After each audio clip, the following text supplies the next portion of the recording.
one and only. This is a Local 10 News Update, sponsored by Cutler Bay Solar Solutions. Good afternoon, I'm Christy Kruger. And I'm Janice Fernandez. Here's a look at stories making news on this Tuesday. We start with an update on the accidental crash over the weekend. Police have identified the driver and victims involved in a deadly crash at a Pride Parade in Wilton Manors. Police say 77-year-old Fred Johnson was behind the wheel of a pickup truck that fatally struck 75-year-old Jim Fahey and injured 67-year-old Jerry Rowe. Johnson and the victims were all part of the Fort Lauderdale Gay Men's Chorus taking part in the parade.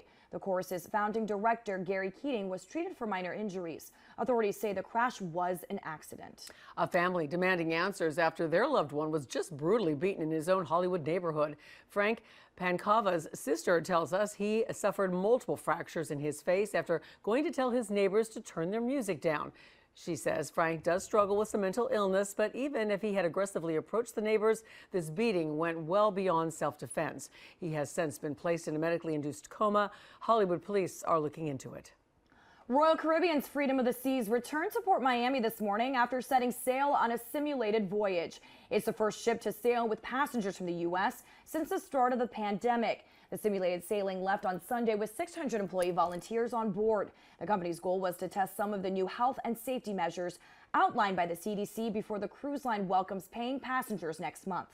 Be an authority on weather with the new Local 10 Weather Authority app. Live interactive radar, live streaming forecasts, futurecast, lightning tracker, and more. Activate weather alerts and select weather from unlimited locations. Be a part of the Weather Authority team. Drop pins of weather-related photos or video. The power to know weather conditions anywhere. And it's completely free. Download or update the Local 10 Weather Authority app now. Search WPLG in the App Store.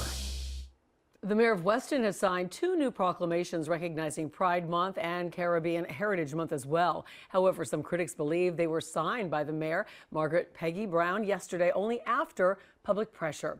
A fellow commissioner who presented those proclamations was surprised to learn of the approval. She says she was told it was taken off the meeting agenda just hours before the mayor decided to go ahead and sign them.